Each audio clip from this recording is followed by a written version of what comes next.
आरंभ है वो और अंत भी वो। सृष्टि का सृजन अगर ब्रह्मा है और पालन अगर विष्णु है, तो अहंकार के विनाश का दूसरा नाम है काल भैरव। मित्रों, हिंदू धर्म में देवी देवताओं के अनेक रूप हैं। कोई सौम्य है, कोई शांत है, लेकिन महादेव का एक ऐसा रूप भी है जिसकी पूजा देवता भी कांपते हुए करते हैं। वो देवता जिसने स्वयं अपने पितामह सृष्टि रचयिता ब्रह्मा का मस्तक काट दिया था। वो देवता जो देवताओं के महलों में नहीं बल्कि शमशान की राख और मुर्दों के बीच निवास करता है। वो जिसके हाथ में सोने का कलश नहीं बल्कि मनुष्य की कटी हुई खोपड़ी है। आज की यह वीडियो कोई साधारण कहानी नहीं है। यह यात्रा है उस क्षण की जब शिव के क्रोध ने ब्रह्मांड को हिला दिया था। आज हम आपको बताएंगे कि आखिर पाप एक भयानक स्त्री का रूप लेकर कैसे काल भैरव के पीछे भागा और क्यों आज भी काशी के कोतवाल के बिना मोक्ष नहीं मिलता। अपने दिल को थाम लीजिए, क्योंकि अगले कुछ मिनट आपको शिव पुराण के सबसे गहरे रहस्यों में ले जाएंगे। प्रेम से बोलिए जय श्री काल भैरव। कहानी की शुरुआत होती है सत्ययुग से भी पहले, जब समय ने अपनी चाल शुरू ही की थी। सुमेरु पर्वत की चोटियां आकाश को छू रही थीं। वातावरण शांत था, लेकिन इस शांति के नीचे एक तूफान जन्म ले रहा था। ब्रह्मांड के दो सर्वोच्च स्तंभ, ब्रह्मा रचयिता और विष्णु पालनहार, एक साथ उपस्थित थे। बातचीत सामान्य रूप से शुरू हुई, लेकिन धीरे धीरे उसमें मैं और मेरा का भाव आने लगा। ब्रह्मा जी, जिन्होंने अभी अभी इस सुंदर सृष्टि को बनाया था, अपनी रचना को देखकर मोहित हो गए। उनके मन में एक विचार आया, अगर मैंने इसे बनाया है तो मैं ही इसका स्वामी हूं। उन्होंने विष्णु जी की ओर देखा और व्यंग्य से कहा, हे नारायण, तुम जिसे पाल रहे हो उसे जन्म मैंने दिया है। पिता पुत्र से श्रेष्ठ होता है, इसलिए मैं तुम्हारा और इस जगत का एकमात्र ईश्वर हूं। मेरी वंदना करो। विष्णु जी, जो परम ज्ञानी और शांत हैं, वे जानते थे कि यह ब्रह्मा नहीं, उनका अहंकार बोल रहा है।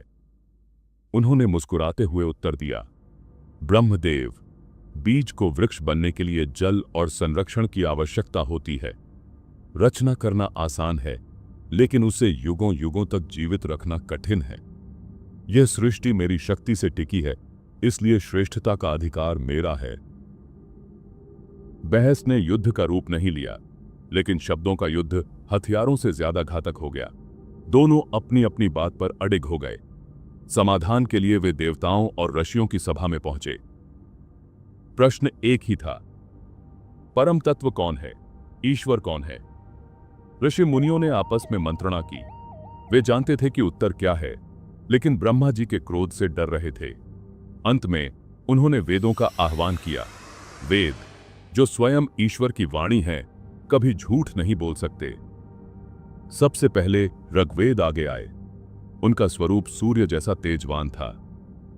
उन्होंने कहा, जिसके भीतर से प्रलय और सृजन निकलता है, जो कण कण में है, वो शिव ही सर्वश्रेष्ठ हैं। ब्रह्मा जी का एक मुख क्रोध से लाल हो गया। उन्होंने इसे मानने से इनकार कर दिया। फिर यजुर्वेद ने कहा, जो यज्ञों के भोक्ता हैं और योगियों के लक्ष्य हैं, वो पशुपतिनाथ शिव ही परमेश्वर हैं।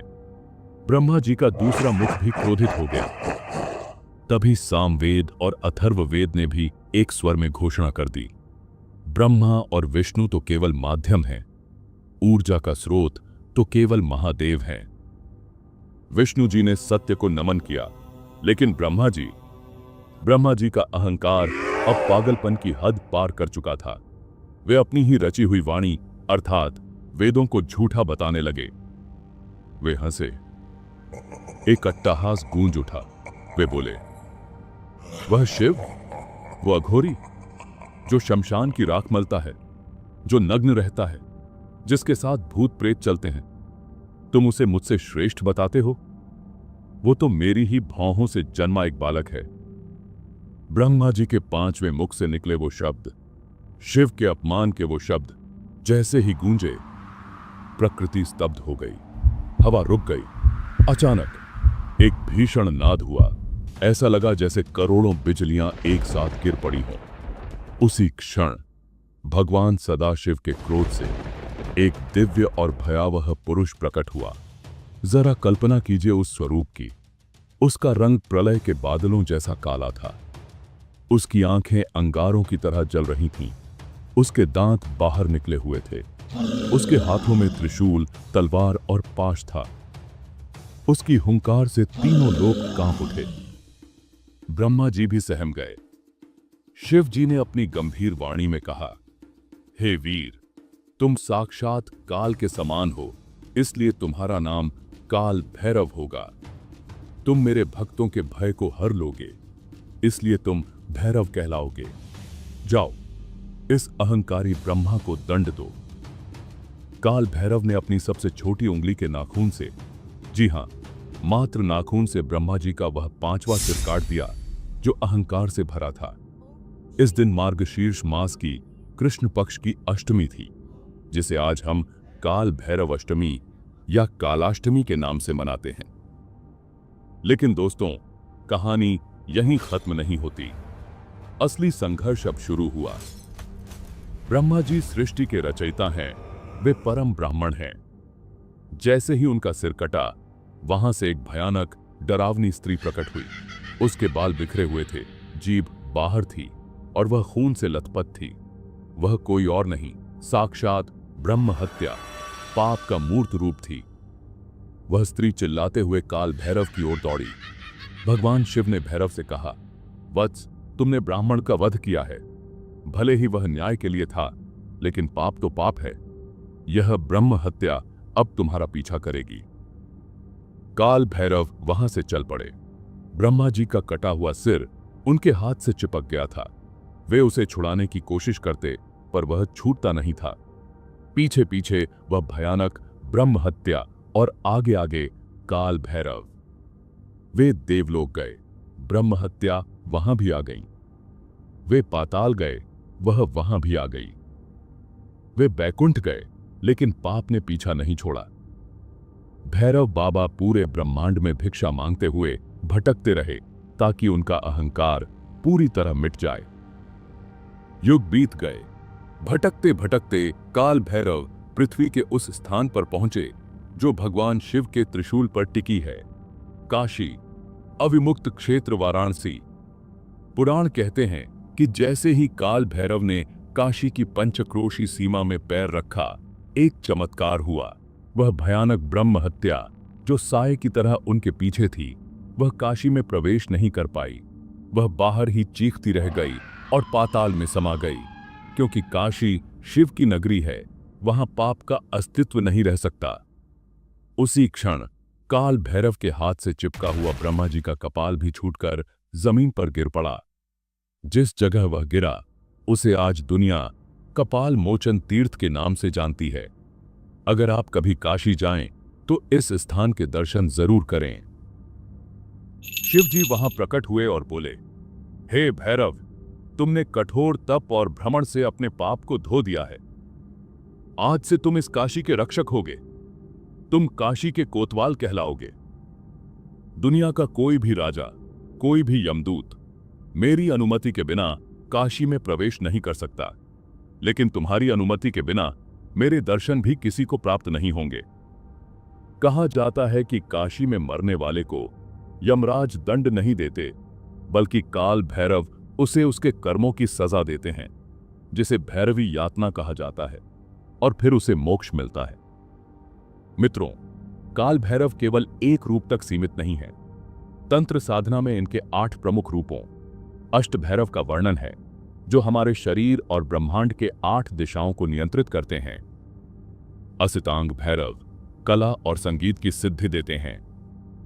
रुरु भैरव अज्ञानता को मिटाते हैं। छंड भैरव शत्रुओं पर विजय दिलाते हैं। क्रोध भैरव विपत्तियों का नाश करते हैं।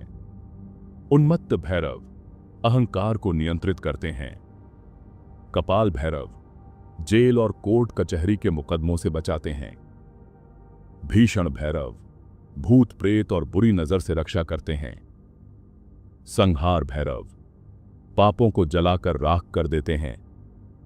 और इनका वाहन कुत्ता क्यों है? वेद कहते हैं कि कुत्ता एक ऐसा प्राणी है जो अपने मालिक के लिए जान भी दे सकता है और खतरा आने से पहले भांप लेता है। भैरव बाबा हमें सिखाते हैं कि वफादारी और सतर्कता ही धर्म है। इसलिए काले कुत्ते को रोटी खिलाने से भैरव बाबा सबसे जल्दी प्रसन्न होते हैं।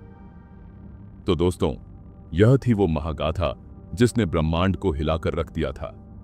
काल भैरव हमें सिखाते हैं कि अहंकार चाहे ब्रह्मा का हो या एक आम इंसान का, उसका अंत निश्चित है। वे डरावने केवल उनके लिए हैं जो अधर्म करते हैं। जो शरण में आ गया उसके लिए वे पिता के समान रक्षक हैं। अगली बार जब आप किसी संकट में हों, जब चारों तरफ अंधेरा हो, तो काशी के कोतवाल को याद कीजिएगा। आपको यह विस्तृत गाथा कैसी लगी? क्या आप काशी जाकर उनके दर्शन करना चाहेंगे? हमें कमेंट्स में जरूर बताएं। सनातन धर्म की ऐसी ही अद्भुत अनसुनी कहानियों के लिए चैनल को सब्सक्राइब करें। हर हर महादेव। जय भैरव बाबा।